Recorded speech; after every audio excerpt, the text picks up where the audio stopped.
Eric Liddell అనేటువంటి ఒక వ్యక్తి, అతడు పరుగు పందెములో నేను ఫస్ట్ రావాలి అని చిన్ననాటి నుంచి తన కల ఉంది.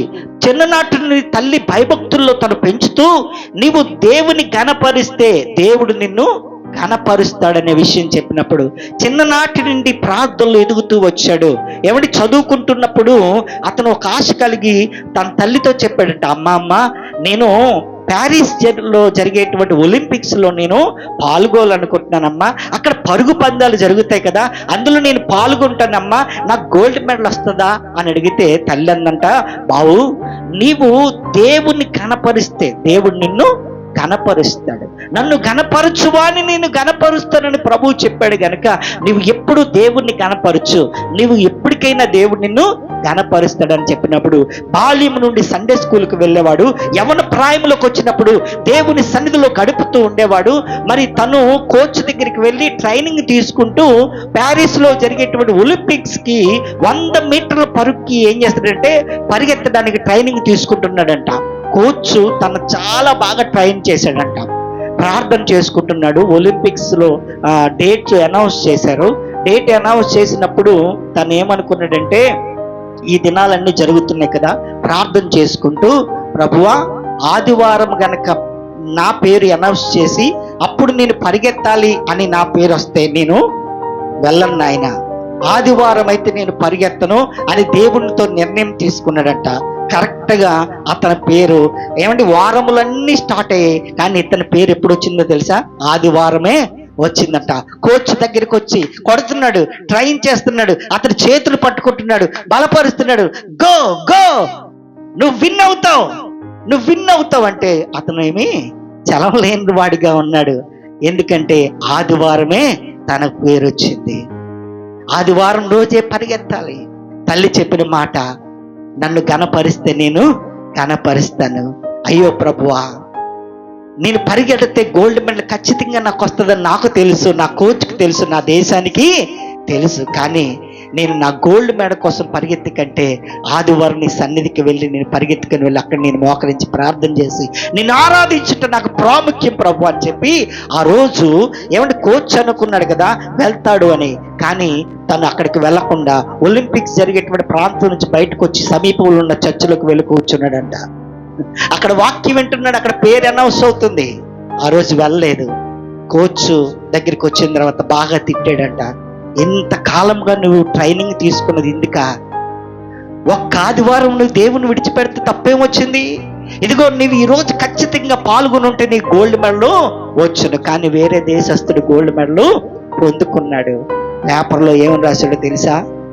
ఎరిక్ లిడిల్ ఇంగ్లాండ్ దేశానికి దేశద్రోహిగా మారిపోయాడు. ఎందుకంటే అతని మీద ఎంతో మంది డబ్బులు ఇన్వెస్ట్ చేశారు, అతన్ని ప్రోత్సహించి పంపించారు, కోచ్ నమ్మకం ఉంచాడు.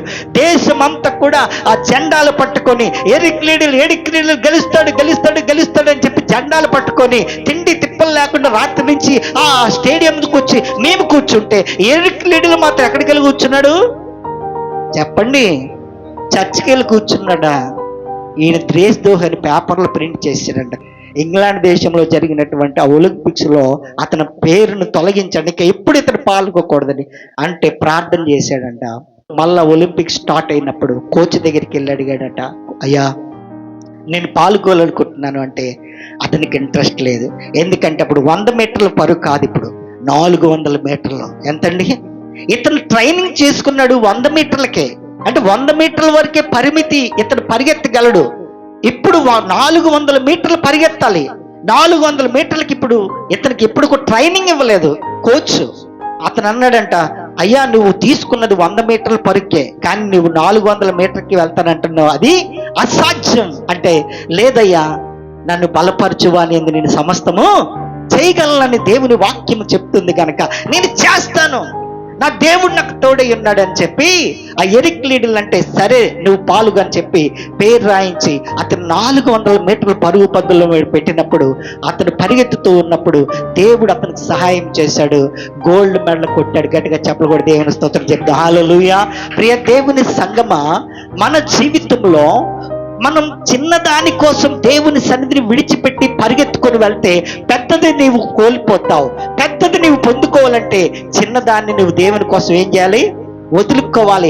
నన్ను ఘనపరచు వాని యందు నేను సమస్తము చేయగలననేటువంటి దేవుణ్ణి నీవు ఘనపరచగలిగినప్పుడు నీకు ఏది అవసరమైందో అది దేవుణ్ణి దగ్గరికి ఖచ్చితంగా అయినా తీసుకుని వస్తాడు. కనుక సంఘం అంతా కూడా, పిల్లలు పెద్దలు మనమందరూ కూడా ఏం చేయాలంటే దేవుని సన్నిధిని విడిచిపెట్టి మనం దేవునికి దూరము కాకూడదు. ఎరిక్ లిడిల్ పేరు మీద సినిమా తీశారంటండి. ఆ సినిమా తీసినందుకు కానీ సినిమా చాలా అద్భుతంగా ఆడి దానికి ఆస్కర్ అవార్డు వచ్చిందంట. గట్టిగా చెప్పలేడు, దేవుని స్తోత్రం చెప్తాం. అతనికి గొప్ప పేరు వచ్చింది. గొప్ప పేరు వచ్చిన తర్వాత అందరూ అన్నారంట, ఇంక నెక్స్ట్ నుంచి నీకు పేరు మారిపోద్ది, నీ పేరు ఎక్కడెక్కడికో ప్రపంచ దేశాలకు వెళ్ళిపోతుందంటే అతను ఏం చేశాడు తెలుసా? నేను నా పేరు కోసం కాదు, నా తండ్రి కోసం నేను జీవించాలి. నేను ఈ యొక్క ఆటల పోటీని విడిచిపెట్టి ఇదిగో ఈ గోల్డ్ మెడల్ దేవునికి సమర్పించుకుంటూ, నా దేవునికి నేను సమర్పించుకుంటూ నేను చైనా దేశానికి మిషనరీగా వెళ్ళిపోయి అక్కడ పరిచర్య చేస్తానని చెప్పి అక్కడ దేవుని పరిచర్య చేసి అనేక మంది ఆత్మను రక్షించి దేవుల్లో చివరి తుది శ్వాస అతను విడిచిపెట్టాడు. దేవునికి స్తోత్రం కలుగును గాక.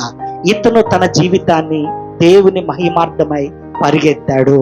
మనం ప్రశ్న వేసుకోవాలి, దేవుడు మనకు ఆయుష్ ఇచ్చాడు, దేవుడికి మనకు బలం ఇచ్చాడు, దేవుడు మనకు శక్తిని ఇచ్చాడు, ఈ లోకంలో మనల్ని ఉంచి మన ఆయుష్ దినదినము పెంచుతున్నాడు. ఇప్పుడు మన పరుగు ఎవరి కోసం? మన జీవితం ఎవరి కోసం? మనం ఎవరి కోసం మన జీవితాన్ని పరిగెత్తుతూ ఉన్నాం? ఇదిగో నీవు ఈ లోకంలో దేవుడు పంపిస్తే వచ్చావు, దేవుడు ఒక రోజు నిన్ను పిలిస్తే నీవు ఆయన దగ్గరికి వెళ్తావు. అయితే నీ పరుగు, నా పరుగు దేవుని కొరకై ఉండాలి.